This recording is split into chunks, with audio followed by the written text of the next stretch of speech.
살아계신 하나님께서 오늘도 여러분의 삶 속에서 놀라운 일을 이루어 줄 줄로 믿습니다. 우리는 아무것도 할 수 있는 것이 없다 하더라도 오늘 주님이 살아계시기 때문에 우리는 그 살아계신 하나님을 내가 바라본다면 살아계신 하나님의 음성이 내게 들려오게 될 것이고, 그 살아계신 하나님께서 여러분의 삶을 붙잡아 주시고 또 여러분을 통해서 영광 받아 주실 줄로 믿어요. 오늘도 하나님 나에게 은혜를 베풀어 주옵소서.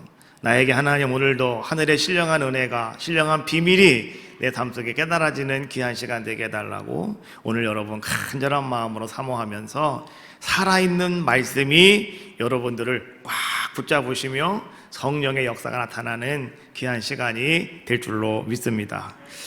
다윗이 헤브론에서 이제 유다의 왕이 되었죠.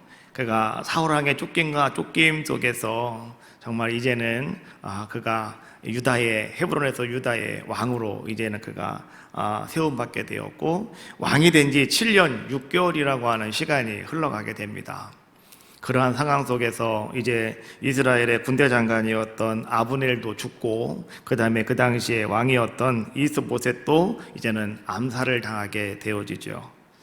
이스라엘의 모든 장로들이 가만히 바라보니 이제는 자기가 이렇게 있다가는 자기들 다 죽게 생겼어요. 왜냐고 하면 그 당시에 블레셋 사람들이 계속해서 약한 것만 보이면 공격을 해오거든요.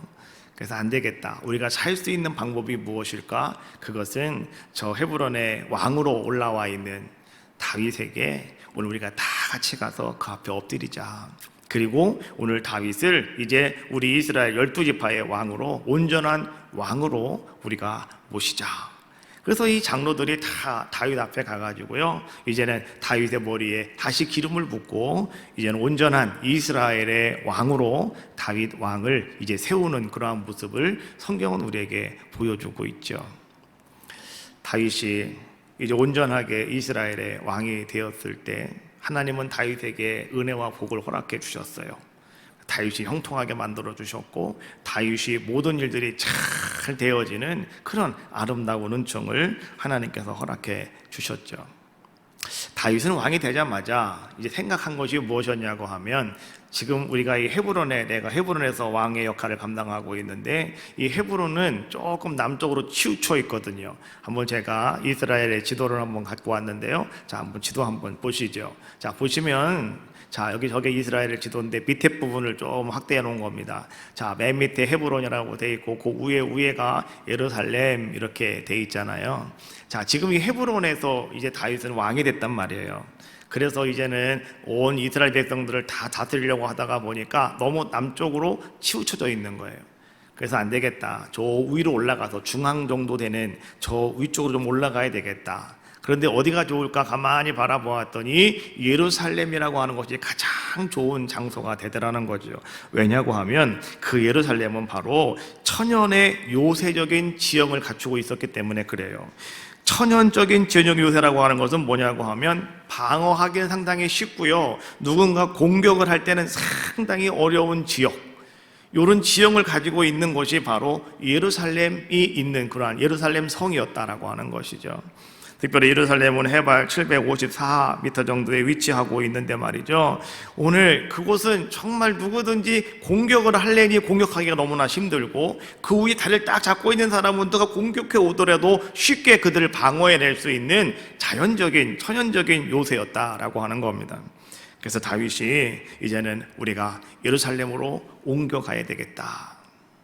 그런데 문제가 한 가지 생겼죠. 예루살렘에는 원래 그곳은 여호수아와 이스라엘 백성들이 가나안 땅에 들어가서 자 땅을 다 이렇게 분배를 할 때 그 예루살렘은 누구에게 할당이 된 땅이었냐고 하면 유다 지파에게 할당이 된 땅이었어요.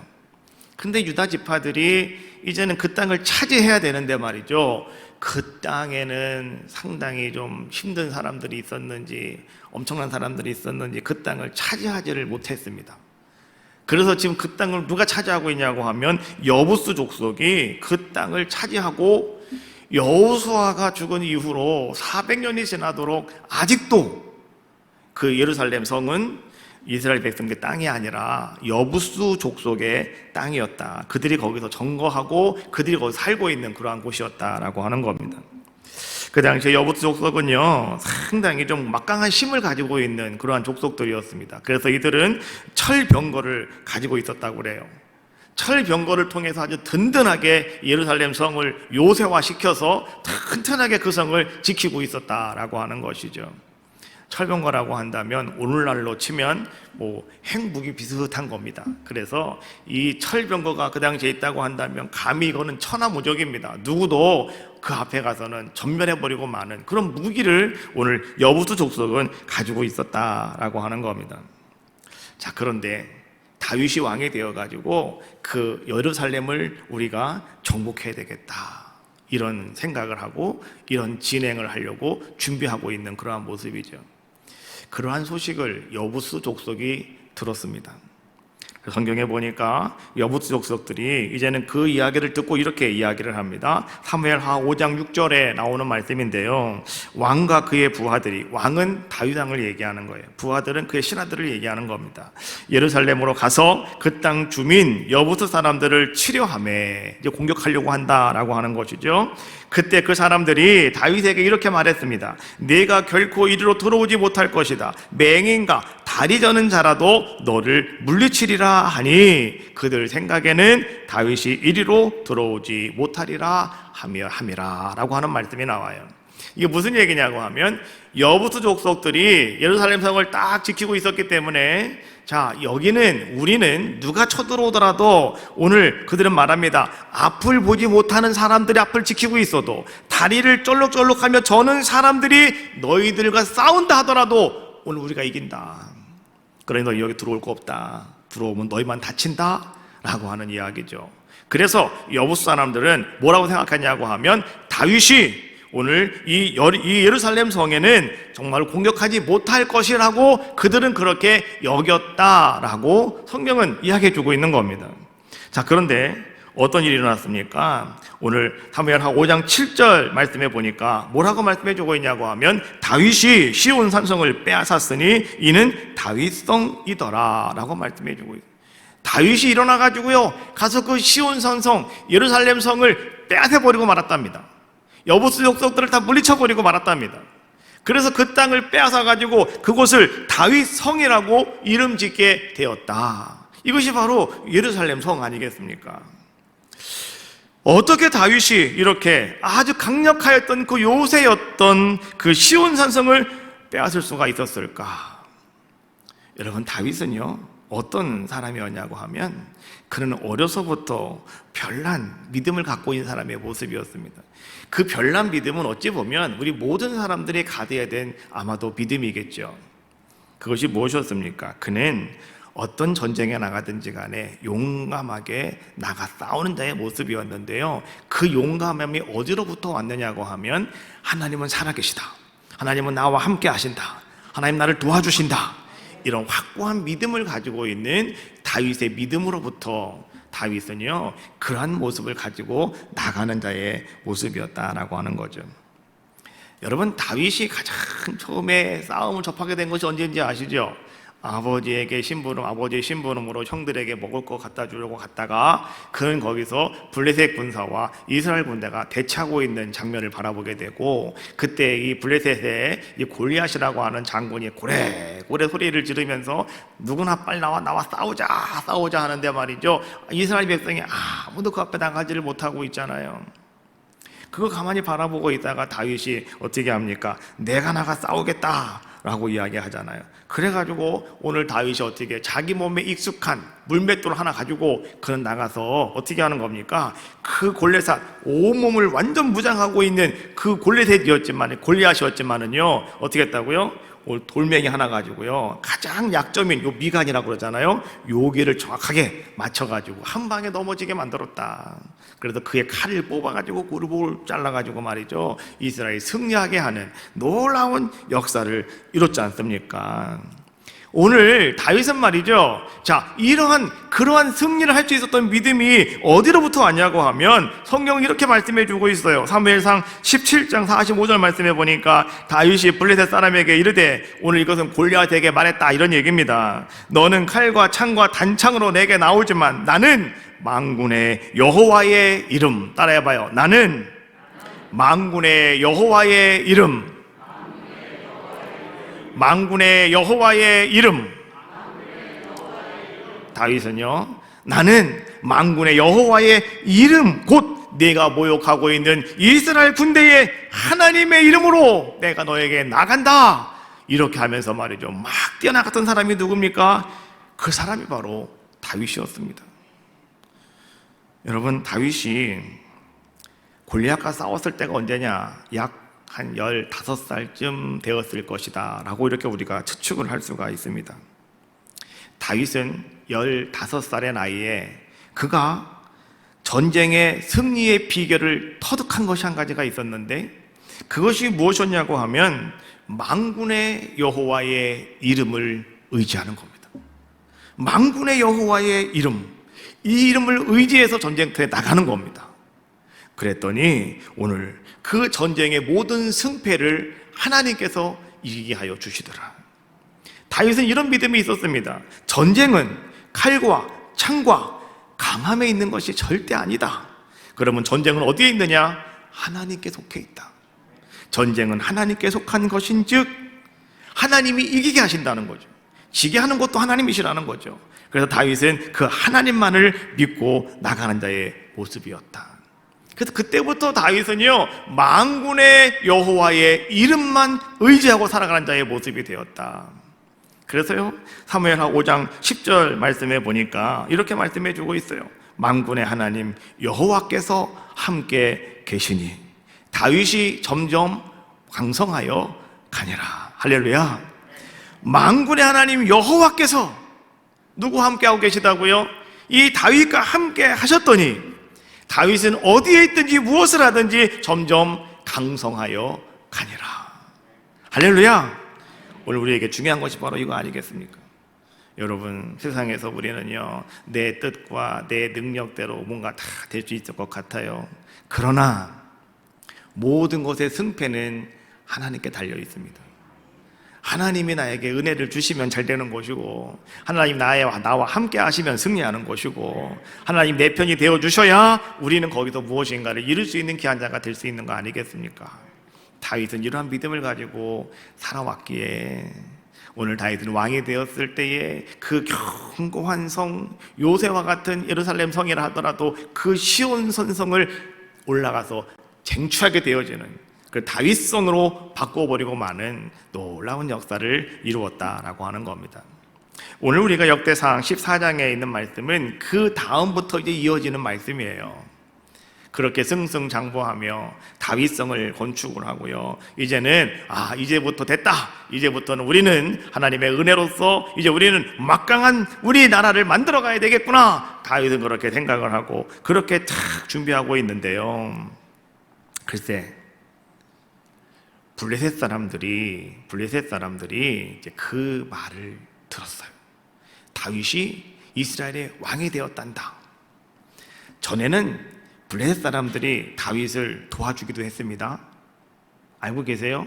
아기스의 블레셋의 왕 아기스는요, 다윗을 죽일 수 있는 기회도 있었는데 죽이지 않았습니다. 왜 안 죽였는지 알아요? 사울 왕이 지금 왕으로 돼 있었기 때문에 굳이 내가 다윗을 죽일 필요가 없어요. 내버려 두면 지들끼리 싸우거든요. 그래가지고 이 블레셋 왕이 그냥 다윗을 살려놓고 자기는 가만히 뒤에서만 있어도 되는 거예요. 같이 싸우니까 지금 사울 왕이 다윗 죽이려고 그렇게 많이 쓰고 있잖아요. 그래갖고 이제 블레셋 왕이 처음에는 이 다윗을 죽이지도 않고요, 한 고을을 주고 여기 살아라 뭐 이렇게까지 하면서 살 수 있는 방법도 막 만들어주고 했단 말이에요. 근데 이제 상황이 바뀐 거예요. 사울 왕도 죽었고 이젠 다윗이 자기가 왕이 됐단 말이죠. 그러니 이제는 그 다윗을 가만히 바라보니 이 사람은 정말 막강하단 말이에요. 그래서 지금 우리가 다윗이 왕이 되었을 때 초반에 제선제압을 하지 않으면 우리가 힘들겠다, 이런 생각이 블레셋 왕이 갖게 되어진 거죠. 그래서 이제 어떤 일이 일어나게 되느냐, 그것이 오늘 14장 8절부터 쭉 이어지는 말씀인데요. 자, 8절과 9절 말씀 한번 같이 읽어봅시다. 시작. 다윗이 기름 부음을 받아 온 이스라엘의 왕이 되었다 함을 블레셋 사람들이 듣고 모든 블레셋 사람들이 다윗을 찾으러 올라오매 다윗이 듣고 대항하러 나갔으나. 자, 보세요. 지금 제가 아까 얘기한 거예요. 블레셋 사람들이 야 이거 초반에 완전히 제압을 해놔야 돼. 그렇지 않으면 큰일 나겠어. 그래가지고 말이죠, 블레셋 사람들이 어떻게 했다고요? 군대를 이끌고 이제는 우리가 이스라엘 사람들 가만두면 안 되겠다. 혼 좀 내주고 오자. 이런 마음을 가지고 군사를 이끌고 왔다. 이런 얘기예요. 온다고 하는 이야기를 다윗이 듣게 됐습니다. 다윗이 그래서 나가서 어떻게 할까 고민하다가 나가봤더니 벌써 그들이 와가지고요, 9절 말씀해 보니까 블레셋 사람들이 이미 이르러 르바임 골짜기로 쳐들어온지라 라고 말씀해 주고 있어요. 르바임 골짜기로 쳐들어왔대요. 여러분, 오늘 이 역대상 14장에 있는 말씀과 함께 가고 있는 말씀이 사무엘하 5장 말씀입니다. 사무엘 5장 말씀, 이 내용과 똑같은 말씀이 똑같이 가고 있어요. 자, 근데 사무엘하 5장 18절 말씀에 보면 그 5장 우리가 읽은 14장 9절에 있는 말씀, 자, 이미 이르러 르바임 골짜기에 쳐들어왔다 이렇게 말씀해 주고 있는데요. 자, 이 말씀이 사무엘하 5장에서 보면은 뭐라고 말씀해 주고 있냐고 이렇게 기록이 돼 있어요. 블레셋 사람들이 이미 이르러 르바임 골짜기에 가득한지라. 쳐들어왔다가 아니라 이제는 가득 그 골짜기에 꽉 차가지고요, 지금 블레셋 사람들이 벌써 이미 와서 진치고 있다, 이런 이야기를 해주고 있는 거죠. 르바임 골짜기는 다윗성 바로 코앞입니다. 코앞에까지 블레셋 사람들이 쳐들어왔는데요, 한두 명이 온 게 아니고 엄청나게 많은 사람들이 왔다는 거예요. 잘 들어보세요. 르바임 골짜기를 지금 얘기하고 있는데, 르바임 골짜기는 문자적으로 이야기하면 거인의 골짜기 이런 뜻을 가지고 있어요. 무슨 골짜기요? 거인의 골짜기. 왜 그러냐고 하면 그 골짜기 부분에 거인족이 살았답니다. 거인족, 그 사람이 누구였냐고 하면 르바임이라고 하는 거인족이 살았답니다. 요번에 그 해외 토픽을 보니까요, 정말 그 거인들 손가락이요, 요 손가락 하나가 나왔대요. 이게 미라로 나왔대요. 손가락 하나가, 요 손가락 하나가 나왔는데, 이 손가락이 꼬부러져서 갖고 쫙 펴보니까요 30cm야. 요게 이딴만해요. 그러니 사람이 얼마나 크겠어요. 우리는 요만한데 지금 이딴만하다니까요 지금. 그 사람이 얼마나 크겠느냐고요 지금. 거인이잖아요, 거인. 이런 사람들이 살고 있었어요. 그 족속이 누구냐? 르바임 족속이었다고요. 그래서 그 골짜기를 뭐라고 이름을 뒀냐고 하면 르바임 골짜기, 이렇게 이름을 짓게 되었다라고 하는 겁니다. 그 골짜기는요, 길이가 5km, 폭이 3km랍니다. 그 골짜기가. 여러분 백마산 올라가 보셨죠? 백마산 골짜기 타고 올라가는데, 자, 골짜기가 넓어요, 좁아요? 길이야 겉꼭지까지 이렇게 있지만은 폭은 좁잖아요, 그렇죠? 기껏 해봤자 한 30m? 이것밖에 안 되잖아요. 그럼 골짜기에 사람들이 꽉 찼다고 해도 몇 명이나 올 수 있을까요? 거기에 사람들 쭉 채워도요, 한 2, 3천 명이면 끝나겠죠, 그렇죠? 그렇지 않습니까? 그런데요, 자, 5km, 길이가 5km고 폭이 3km랍니다. 이게 엄청나게 큰 거거든요. 지금요, 여기에 군사가 블레셋 사람들이 가득 찼대요. 이거 여러분 무슨 얘기 지금 하고 있는 거냐고 하면 엄청나게 많은 군대가 지금 쳐들어왔다, 이거 얘기하고 있는 거예요. 이제 이스라엘에 막 왕이 되어가지고 이제 내가 이스라엘 백성들을 잘 다스려야지, 내가 이제 하나님 왕으로서 내가 본분 잘 감당해야 되겠습니다, 막 이렇게 뭔가 다짐을 하고 있는 다윗이었는데, 근데 그 다윗이 왕이 되자마자 지금 블레셋 사람들이 쳐들어와가지고 엄청나게 많은 군사를 이끌고 와가지고 지금 코앞에까지 와서 진치고 있는 모습을 바라봤을 때 다윗 왕이 얼마나 참 당황할 수밖에 없지 않겠습니까? 이런 상황 속에서 오늘 다윗은 자, 무엇을 어떻게 했느냐, 이것이 성경에 오늘 우리에게 보여주고 있는 말씀이거든요. 엄청나게 차이가 나는 전력, 군사력, 이런 상황 속에서 다윗은요, 먼저 자기의 군사력을 파악하지 않았습니다. 다윗은 어떻게 했냐고 하면, 그는 상대성을 구하는 것이 아니라 그는 절대성을 구하는 사람이 다윗 왕이었습니다. 여러분, 상대성이라고 하는 건 뭐냐고 하면, 지금 여기 1000명이 왔다. 그럼 우리는 1000명을 만들어야 돼. 군사를 만들어야 돼. 5000명이 왔으면 우리 빨리 5000명을 빨리 만들어. 사람들 증원시켜. 막 이런 거 해야 되는 게 상대성이고요. 절대성이라고 하는 것은 뭐냐고 하면, 이거 생각 안 하는 거예요. 상대가 1000명이 오건 10만 명이 오건 100만 명이 오건 신경 쓰는 거 아니에요. 그냥 오직 한 가지만 하는 거예요. 한 가지. 절대적인 거 한 가지.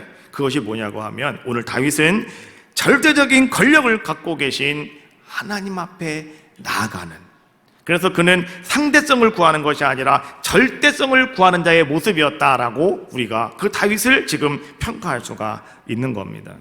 그래서 다윗은요, 절대 권력을 갖고 계시는 그 하나님 앞에 나아가는 자의 모습이었다라고 하는 거죠. 아까 이야기했잖아요. 다윗은 전쟁의 승패가 누구에게 있는지 분명히 아는 사람이었어요. 그래서 절대적인 능력을 갖고 계신 분이 하나님이심을 다윗은 알았기 때문에 다윗은 하나님 앞에 나가서 엎드리는 자의 모습이었다라고 하는 거죠. 그것이 오늘 본문 10장에서 우리에게 주고 있는 말씀이에요. 자, 10장 말씀, 10절 말씀 한번 읽어봅시다. 14장 10절 시작. 다윗이 하나님께 물어 이르되 내가 블레셋 사람을 치러 올라가리이까 주께서 그들을 내 손에 넘기시겠나이까 하니 여호와께서 그에게 이르시되 올라가라 내가 그들을 내 손에 넘기리라 하신지라. 할렐루야. 여러분, 만약에 지금 이것이 여러분의 현실이라고 한번 생각을 한번 가만히 해봅시다. 지금 여러분에게 그렇게 어마어마한 문제가 여러분 앞에 딱 대두되었을 때 정말 여러분들은 어떻게 하겠습니까? 이거 큰일 났다. 여러분들 말이죠, 막 그냥 어떻게 간장에 녹아가는 것 같은 그런 고민거리가 여러분에게 있지 않겠습니까? 자, 이럴 때 오늘 우리는 어떻게 될까요? 다윗을 바라보시는 겁니다. 여러분, 상대성을 구하지 말고 절대성을 구하셔라. 여러분, 오늘 나의 모든 삶을 이끌어 가시는 분이 누구신가를 분명히 아는 거죠. 나의 인생 가운데 나를 흥하게도 하시는 분도 하나님이시고 나를 망하게도 하시는 분이 하나님이시다. 하나님이 나를 붙잡아 주시면 나는 승하는 것이고 하나님이 나를 놓아버리면 나는 망하는 거거든요. 이거 우리 분명히 아셔야 되는 거 아니겠습니까? 그래서 오늘 우리는 어떤 자들의 모습이 되어야 되겠느냐? 다윗의 모습을 여러분 잘 보셔야 되는 거예요. 다윗은 이런 상황 속에서 어떻게 했다고요? 10절 말씀에 다윗이 하나님께 물어 이르되 라고 말씀해 주고 있어요. 물어 이르되, 이것은 뭘 얘기하는 것이냐? 다윗이 하나님 앞에 나가서 엎드렸다 이런 얘기예요. 하나님께 지금 기도하고 있다라고 하는 거죠. 뭐라고 하나님께 기도합니까? 하나님, 올라갑니까? 내려갑니까? 하나님, 내가 싸울까요? 말까요? 하나님은 지금 나에게 뭐라고 말씀하시든 내가 그대로 하겠습니다. 하나님이 싸우지 말라고 하면 항복하라고 하는 것이고 싸우라고 그러면 내가 싸우는 거고 그런 거 아니겠습니까? 내가 하나님 이제 왕이 되었는데요, 지금 이 사람들이 이렇게 많이 쳐들어와 가지고 나는 감당이 안 됩니다. 그러나 하나님 말씀해 주십시오 라고 했더니 하나님께서 뭐라고 말씀하셔요? 그에게 이르시되 올라가라 내가 그들을 내 손에 어떻게 했다고요? 넘기리라 하신지라. 다윗은 블레셋 사람들 얼마나 많이 왔든 간에 그 숫자에 대해서 다윗은 별 관심이 없습니다.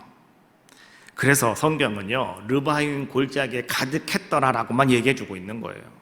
숫자에 관심이 있었으면은 거기에 모인 사람이 36,500명이었더라 이렇게 나와야 되는 거 아니겠습니까? 근데 다윗은 숫자에 관심이 없는 거예요. 지금 그냥 엄청나게 많이 왔다 이것만 지금 얘기하고 있는 거잖아요. 오늘 다윗은요, 그는 오직 하나님께만 관심이 있었어요. 하나님께만. 하나님, 저들을 내 손에 넘기시겠습니까? 마시겠습니까? 여기에만 다윗은 관심이 있는 자의 모습이었어요. 근데 하나님께서 뭐라고 말씀하셔요? 내 손에 넘기겠다. 하나님이 약속하셨잖아요. 이 약속을 믿고 다윗은 어떻게 합니까? 비록 그들과 싸운다라고 하는 것은 자살행위입니다. 그들과 싸움한다는 것은 이거는 뻔한 거예요. 이거 싸워봤자 필요가 없는 겁니다. 사실은 너무 군사가 차이가 많이 나기 때문에 그런 거잖아요. 그런데 오늘 다윗은 어떻게 합니까? 하나님이 우리에게 말씀하셨으니, 저들을 우리에게 맡긴다고 했으니, 자, 군사들아 나를 따르라 라고 하면서 정면 대결을 하는 겁니다.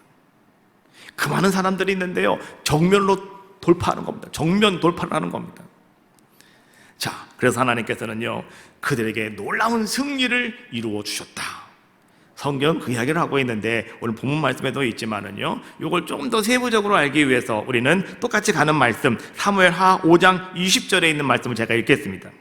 다윗이 부하심에 이르러 거기서 그들을 치고 다윗이 말하되 여호와께서 물을 흩은같이 내 앞에서 내 대적을 흩으셨다 하므로 그곳 이름을 바할 불하심이라 부르니라. 바할 불하심의 놀라운 승리를 하나님께서는 다윗에게 허락하여 주셨답니다. 근데 그 바알 브라심의 승리는 어떤 것이었냐고 하면, 다윗의 눈에 뭐가 보였냐고 하면 하나님이 보이셨는데요, 하나님께서 그 블레셋, 수많은 블레셋 사람들을 하나님이 막대기를 가지고 물을 흩음처럼 하나님께서 그 많은 대적들을 막 흩어져 버리시더라는 거예요. 그래가지고요, 오늘 이스라엘 백성들이 막 진격하고 들어가는데요, 막 자기들은 뛰어만 가고 있지 한 사람도 싸우는 사람이 없다는 거예요. 하나님이 다 흩어져 버리시니까 앞에서. 다윗이 그것을 바라보았다는 거예요. 그래서 너무나 그 하나님의 위대하심에 감사함으로, 경탄함으로 오늘 다윗이 뭐라고 말했냐, 그 싸움의 승리의 그 현장을 그는 바알 브라심이라고 하는 이름을 거기다가 붙여놓았다라고 하는 거예요. 바알 브라심, 이거는 뭡니까? 바알이라고 하는 것은요, 주라고 하는 의미를 가지고 있고, 브라심이라고 하는 것은 격파하다, 돌파하다, 이런 의미를 가지고 있어요. 같이 붙여보면 주님께서 격파하셨다, 주님께서 파괴하셨다, 이런 뜻을 가지고 있는 거죠. 여러분 생각해 보십시오. 르바임 골짜기가 얼마나 크다고요? 5km, 3km입니다. 여기에 군사가 꽉 차 있대요. 가득하답니다. 꽉 차 있다는 거예요. 그런데 오늘 하나님께서 가라 라고 말씀하셔서 다윗이 군대를 이끌고 정면 대응하면서 정면 돌파를 하려고 앞으로 뛰어들어갔더니요, 하나님께서 막대기를 가지고 물을 흩으심처럼 하나님이 그 대군들을 흩어 놓으셔서 이스라엘 백성의 큰 승리를 거두게 되었다. 다윗은요, 블레셋이라고 하는 아주 강한 대적들을 파괴하시며 흩어 놓으시는 그 하나님을 다윗은 바라보게 되었다라고 하는 것이죠.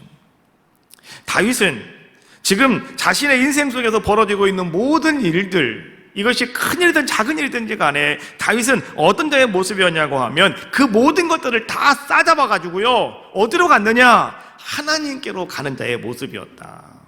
이것이 오늘 다윗이 우리에게 보여주고 있는 모습이다라고 하는 거죠. 오늘 우리는 무슨 일이 생겼을 때 여러분들은 어떻게 하십니까? 여러분들은 그 모든 문제들을 다 짊어지고 어디로 가십니까? 여러분 갈 곳으로 가지 않습니까? 어떤 사람 만나러 가고, 누구에게 돈 부탁하러 가고, 어떤 분은 병원으로 가고, 어떤 분은 여기저기로 막 가지 않습니까? 근데 다윗은 어떻게 했냐고 하면 그 모든 일들을요 다 싸잡아가지고요, 다 묶어가지고 그는 여호와의 이름 앞으로 갔다는 거예요. 만군의 여호와의 이름 그 앞에 그는 나아가서 어떻게 했다는 겁니까? 하나님께서 해결해 주시기를 원합니다. 하나님이 해결하시면, 말씀하시면 나는 그대로 순종하겠습니다 라고 했을 때 하나님은 다윗을 이끌어 가셨다라고 하는 것이죠. 하나님께서는요, 그래서 이제는 바알 브라심이라고 하는 큰 승리를 거두게 해주셨어요. 너무나 다윗은 기뻤습니다. 하나님께서 우리를 도와주셨구나. 내가 이제 이스라엘의 왕이 되어가지고, 와, 하나님은 정말 살아계시는 분이구나. 너무나 기뻐하고 즐거워하고 이제 좀 쉬자라고 생각이 되었는데요, 아니 이게 웬일입니까? 다시 또 긴박한 상황이 만들어지기 시작했더라. 그것이 이제 오늘 우리가 읽은 13절부터 나오고 있는 말씀이에요. 자, 13절 말씀 다시 한번 읽어봅시다. 시작. 블레셋 사람들이 다시 골짜기를 침범한지라. 패전한 블레셋 사람들이 이제 다 끝난 줄 알았는데요, 아, 이게 웬일입니까? 이들이 포기하지 않고 저들이 다시 군사력을 모아가지고 다시 다윗이 있는 그 시온산 앞에까지 또 쳐들어왔다는 거예요. 여기 말씀해 보니까 다시 골짜기를 침범한지라 라고 말씀해 주고 있죠. 그것은 무슨 얘기일까요? 그 안에는 그 골짜기가 무슨 골짜기예요? 르바임 골짜기, 거인들의 골짜기, 5km, 3km, 그렇지 않습니까? 거기에 또 가득 차게 또 쳐들어왔다는 거예요. 하여튼 여러분, 악한 것들은요 끝이 없어요. 악한 영도 끝이 없고, 그렇잖아요.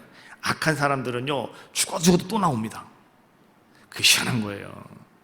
선한 사람들은 죽으면 끝나는데, 악한 사람들은 이게 참 죽어도 또 살아나고 계속 그러는 것 같아요. 내가 가만히 보니까 끝이 없어요.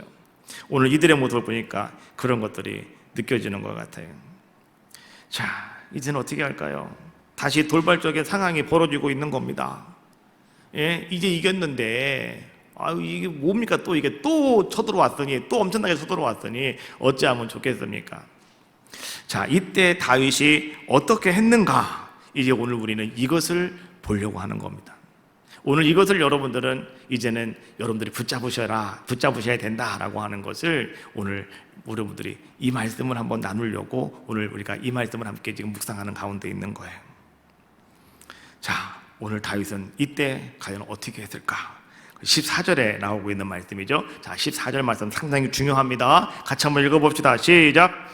다윗이 또 하나님께 묻자온대 하나님이 이르시되 마주 올라가지 말고 그들 뒤를 돌아 뽕나무 숲을 맞은편에서 그들을 기습하되. 자, 여러분 우리는요 이 말씀 같이 읽었는데요, 여러분들이 이 말씀을 쭉 읽었는데 여러분 그냥 이렇게 쭉 읽어나고 지나가면 안 되는 말씀이에요. 이 말씀은요, 이 말씀 여러분 이렇게 읽으셔야 돼요. 다윗이 14절이죠. 다윗이 또 하나님께 붙자온대. 이게 중요한 거예요. 다윗이 또 어떻게 했다고요? 또! 이 또가 상당히 중요한 거예요. 또! 왜냐고 하면 아까 한번 이겼잖아요.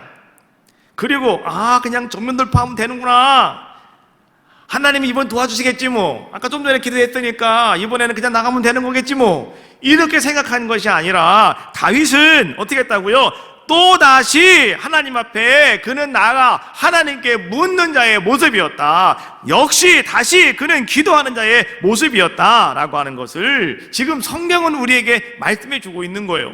그래서 여러분들은요 이 말씀을 읽을 때에 다윗이 또 여기 말씀에 여러분들이 아주 두 눈을 정확하게 맞추셔야 되는 거예요.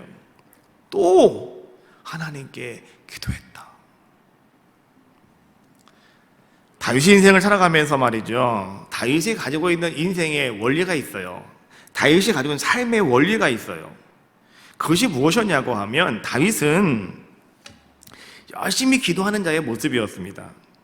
그런데 다윗은 그 기도하는 자의 모습이었지만 한 번 기도하고 그것이 끝난 것이 아니라 다윗은 또 기도하는 자의 모습이었고 또 기도하는 자의 모습이었고 또 기도하는 자의 모습이었다. 이것이 다윗의 삶의 원리였다. 그래서 그는 크나큰 놀라운 일들을 이룰 수 있는 그런 귀한 자의 모습이었다라고 하는 것이죠. 평소 하나님께 기도하는 것이 다윗의 모습이었습니다. 그렇잖아요? 다윗은 저 넓은 들판에서 양들을 치면서 하나님을 찬양하면서 다윗은 이렇게 막 노래했다고 그랬는데요, 그게 하나님께 기도하는 거 아니겠습니까? 여호와는 나의 목자시니 내게 부족함이 없으리로다. 이게요 지금 다윗이 기도하고 있는 거잖아요.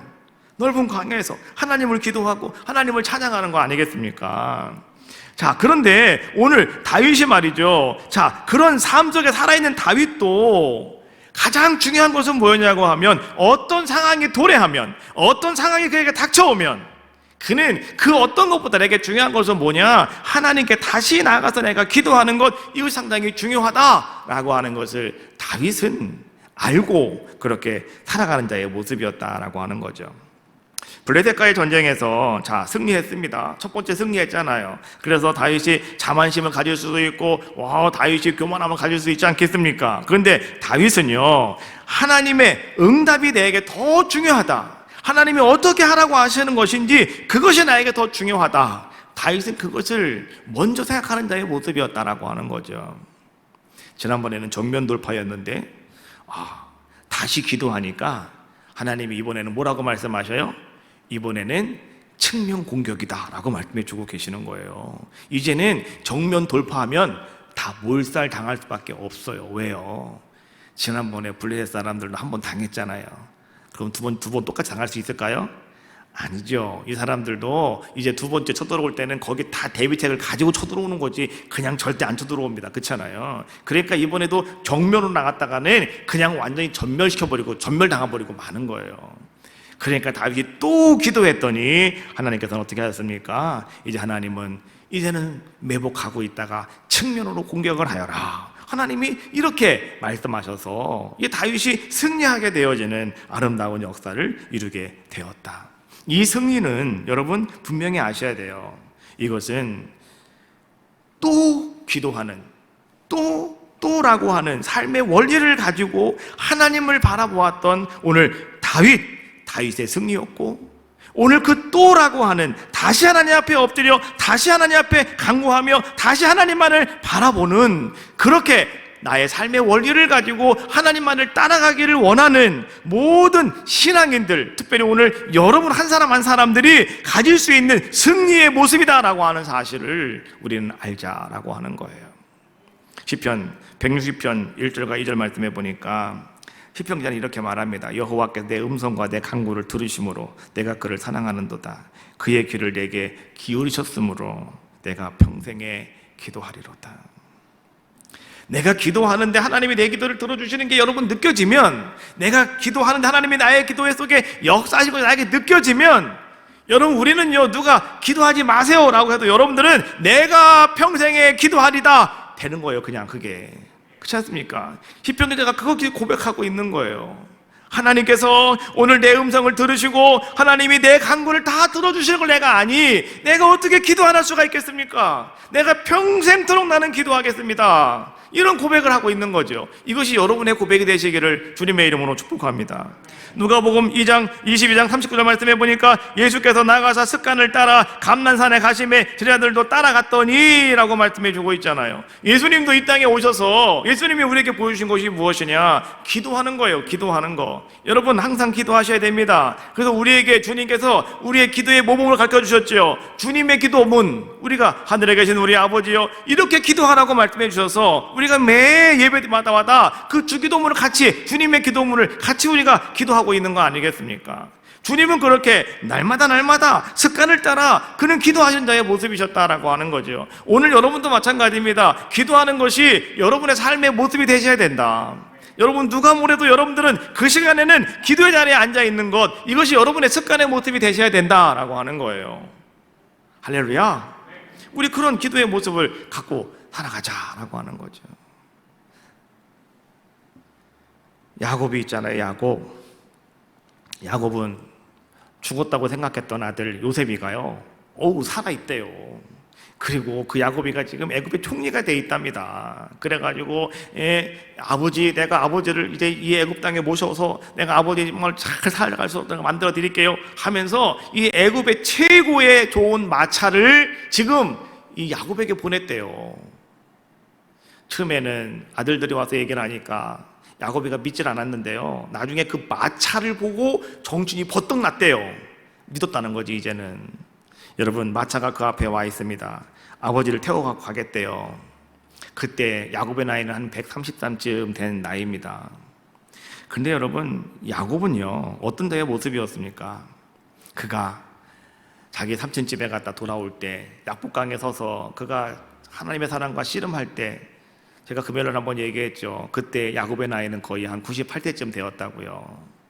98년 동안 자기 자신을 돌아봤더니 자기는 한 것이 아무것도 없고 사람만 속이고 사기만 쳤던 사람이었다. 그래서 야곱은 그때까지 자기가 하나님 앞에 한 것이 아무것도 없는 것을 깨닫게 되었고, 그래서 그때부터는 이제 야곱은 내가 이제 하나님만 위해 살아가겠습니다. 내가 열심히 예배하는 삶을 살아가겠습니다. 그렇게 야곱이 하나님 앞에 결단을 하게 되는 거예요. 98세에. 그렇지 않습니까? 그러다가 이제는 자기 형과의 문제가 해결되니까 야곱이 어떻게 해요? 그것도 깜빡 잊어버렸어요. 그리고 세겜 땅에 그냥 머물러 앉잖아요. 거기서 그냥 머물러 앉아가지고 그냥 살려고 하잖아요. 그러니까 하나님께서 어떻게 하시는 겁니까? 가정을 손 한번 대시는 거예요. 정신이 번쩍 나가지고 그가 막 두려워 떨고 있을 때 하나님 하신 말씀이 뭐예요? 야곱아 일어나 베델로 올라가라. 야곱아 일어나 베델로 올라가라.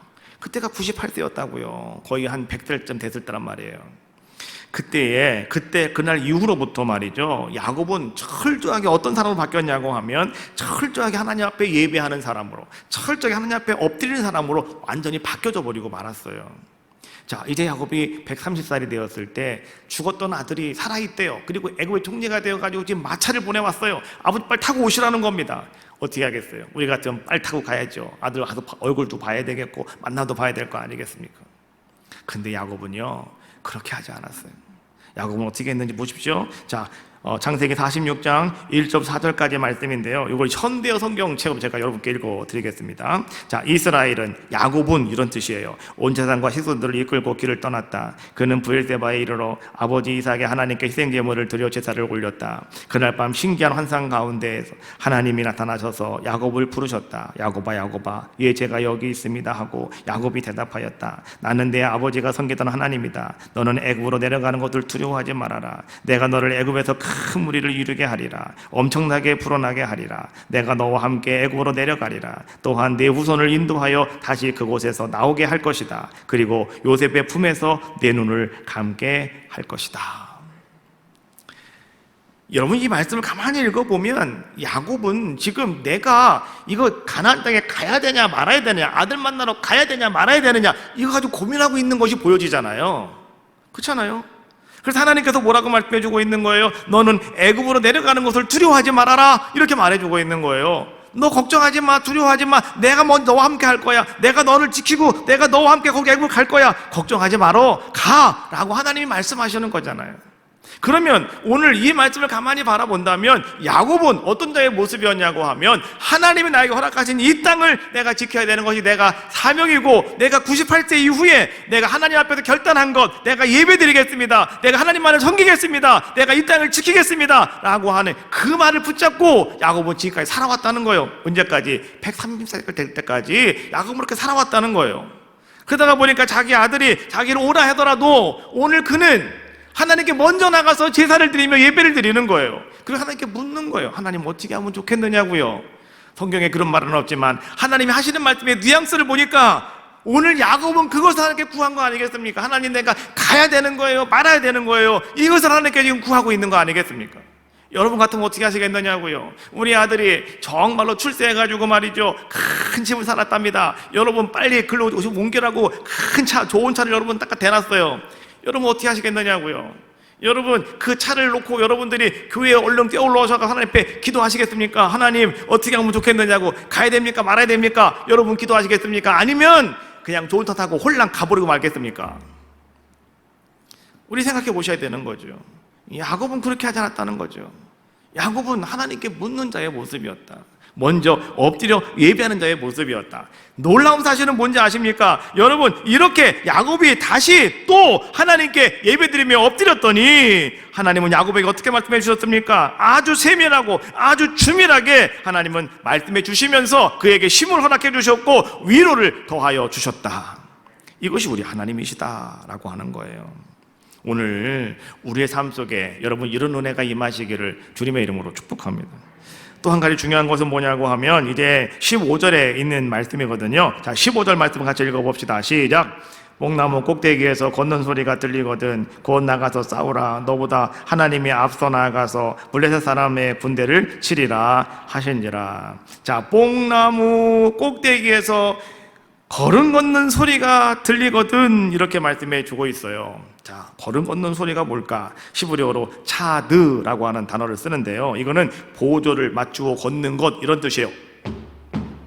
이렇게 걷는 거, 이렇게 걷는 거란 말이에요. 이제 이거 어디서 걷습니까? 이렇게 걷는 거 어디서 걸어요? 이거 군인들이 걷잖아요.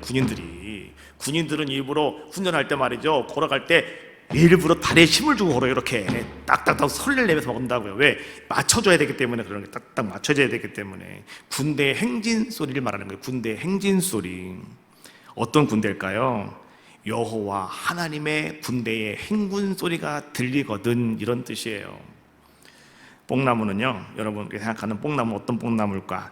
히브리어로 인 바카라고 하는 단어를 쓰거든요. 이 바카라고 하는 말의 뜻은 울다, 이런 뜻이에요. 그러니까 문자적으로 이 뽕나무는 바카라고 하는 것은 우는 나무, 이런 뜻이거든요. 나무가 운다, 이게 뭘까요? 나무에서 이렇게 수액이 나오는 것을 얘기하는 거예요. 나무에서 뭔가 물이 나오는 그런 나무들을 이야기하고 있는 거죠. 자, 그러니까 여기서 말하는 이 뽕나무는 물을 뿜어내는 나무래요. 물을 뿜어내는 나무, 그렇잖아요. 물이 나오는 나무라는 거예요. 자, 근데 이 뽕나무 바카라고 하는 나무는요, 자, 우리가 생각하는 거 크고 뭐 이런 나무가 아니라요, 이 덤불과 같이, 가지덤불처럼 이렇게 덤불을 이루는 나무라고 그럽니다. 그러니까 뭐 별로 높지는 않은 거예요. 그냥 사람들이 숨기엔 좋은 나무란 말이죠. 이제 그곳에서 숨어 있어라. 그런데 그 꼭대기에서, 뽕나무 꼭대기에서 걷는 소리가 들리거든. 여호와의 군대가 걸어가는 소리가 들리거든. 어떻게 하라는 겁니까? 자, 그 다음 말씀 뭐라고 말씀해 주고 있어요? 곧 나가서 싸워라. 하나님이 너희보다 앞서 나가서 블레셋 군대를 치리라 하시리라. 할렐루야. 하나님께서는 다윗에게요 놀라운 은혜를 베풀어 주고 계셔요. 또 하나님께 엎드려 기도하는 다윗에게 하나님은 아주 세밀하고 아주 주밀하게 하나님 말씀해 주고 계시는데 이렇게 말씀하고 계셔요. 가서 가만히 매복하고 있다가 니들 그냥 니네가 먼저 나가면 안 돼. 소리가 들리거든. 하나님의 군사가 너희들 앞에 다가오는 소리가 들리거든. 너희들은 가만히 있지 말고 나가 싸워라. 그러면 여호와의 군대가 너희보다 앞서가서 저 많은 블레셋 사람들을 또 다 물리쳐 줄 것이라고 하나님은 말씀해 주고 있는 거죠. 여러분 기도하고 계십니까? 또 여러분 기도하고 계십니까? 그러면 여러분들 언제까지 기도하셔야 되느냐? 하나님의 소리가 들릴 때까지 기도하셔야 되는 거예요.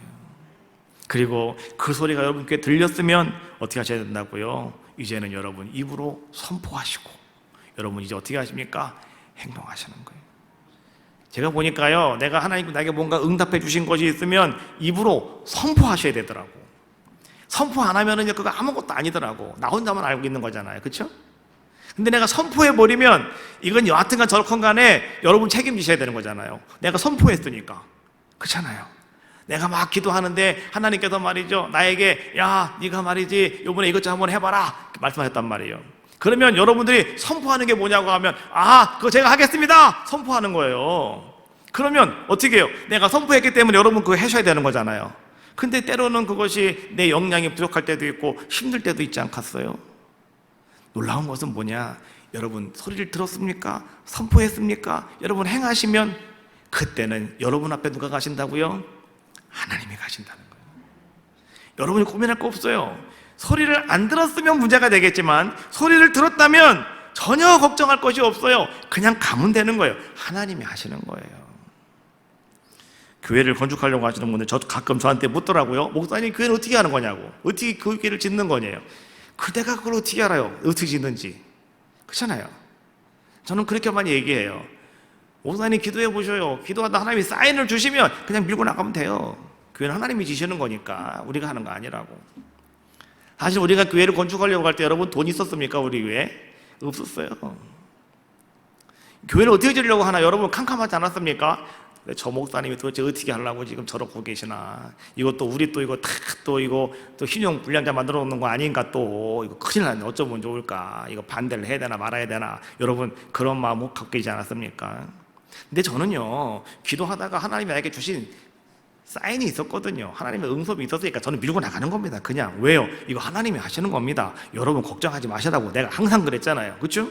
내가 여러분들에게 부담 준 적 있어요? 한 번도 없잖아요. 내가 항상 그랬잖아요. 이거 하나님이 하십니다. 하나님의 집인데 하나님이 책임져 주실 겁니다. 걱정하지 마십시오. 그러니까 우리는 겁도 없이 그냥 일을 내버리고 말았잖아요. 근데 여러분 지금 어때요? 하나님이 다 끌고 가고 계시잖아요. 할렐루야. 하나님이 하신다니까요. 우리가 하는 게 아무것도 없어요. 하나님이 하시는 거예요. 들었으면 선포하고 행하는 거예요. 그럼 하나님이 하십니다. 작은 것부터 큰 것까지 다 똑같아요. 듣고 행하면 되는 거예요. 들었으면 하나님이 하십니다. 하나님이 앞서 가십니다. 여러분 그거 믿고요. 여러분도요 모든 삶 속에 하나님의 역사하심을 드러내는 여러분들의 모습 다 되시기를 주님의 이름으로 축복합니다.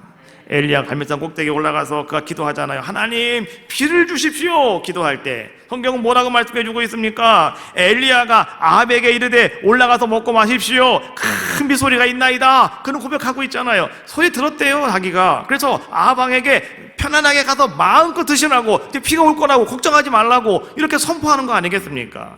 그리고 엘리야는 어떻게 하는 겁니까? 이제는 다시 하나님 앞에 나가서 하나님이 지금 비가 내려야 됩니다. 하나님 앞에 엎드려 기도하는 거죠. 또 기도하는 자의 모습이 되었다라고 하는 거죠. 그때 하나님께서 하늘문을 여시고 위로부터 3년 6개월 만에 비를 내려주시는 놀라운 역사를 이루어 주셨다. 이제 마지막으로 17절에 있는 말씀 같이 읽겠습니다. 시작. 다윗의 명성이 온 세상에 퍼졌고 여호와께서 모든 이방 민족으로 그를 두려워하게 하셨더라. 자, 이 르바임 골짜기에서의 싸움, 전쟁, 여러분 사실 이 르바임 골짜기에서 있었던 블레셋과의 전쟁은요, 이스라엘이 역사 속에서 완전히 사라질 수도 있었던 전쟁이었습니다. 이스라엘 나라가 아예 그냥 없어질 수밖에 없는 그런 전쟁이었다. 다시 말하면 이 블레셋 사람들은 그만큼 아주 세력이 막강했다라고 하는 겁니다. 그러나 하나님께서는 오직 한 가지, 자기 자신을 하나님께만 맡기고 하나님께 구하는, 하나님만을 구하는 다윗이 있었기에 하나님은 그 다윗을 주목하셨다라고 하는 거예요. 그리고 하나님은 그 다윗에게 하늘 군대를 보내주셨다. 할렐루야. 그 하나님은 승리하게 해주셨고, 하나님은 그 다윗을 높여주셨고, 하나님은 그 다윗을 이젠 이스라엘 역사상 가장 강력한 왕국을 이룰 수 있는 성군으로 만들어 주셨다. 할렐루야. 오늘 여러분에게 이런 놀라운 은혜가 여러분 가운데 임하시기를 주님의 이름으로 축복합니다. 오늘 우리 에덴교회 온 성도님들도 올 한 해 다윗처럼, 야곱처럼, 엘리야처럼 그렇게 우리 하나님 앞에 또 묻고 또 간구하고 또 기도하고 또 예배하심으로 이제 하나님께서 큰 놀라운 역사를 여러분을 통해 이루어 가실 줄로 믿습니다. 자, 우리 찬양합시다. 기도를 멈추지 말아라. 다시 한번 찬양하시고요, 결단하는 시간을 갖도록 하겠습니다.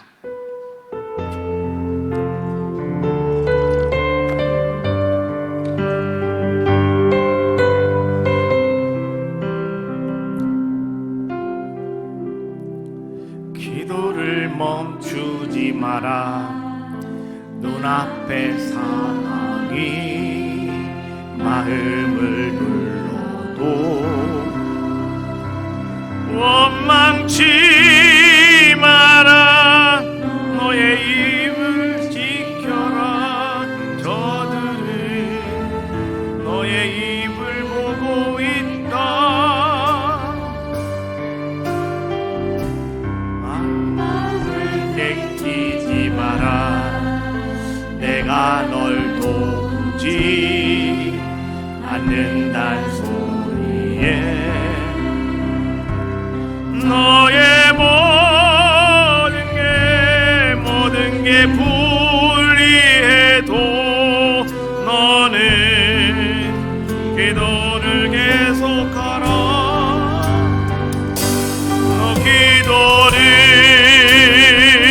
멈추지 마라. 내가 너의 그 모든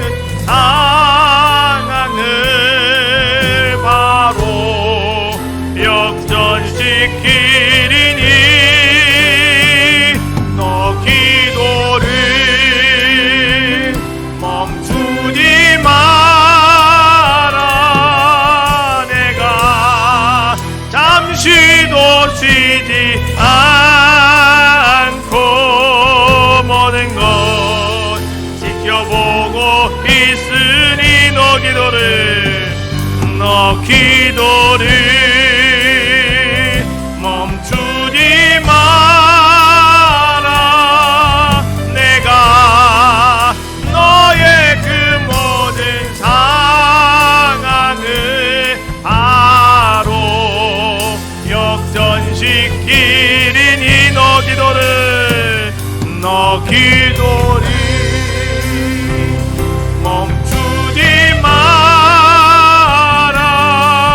내가 잠시도 쉬지 않고 모든 것 지켜보고 있으니 바로 역전되리라. 다 같이 통성으로 기도합시다. 하나님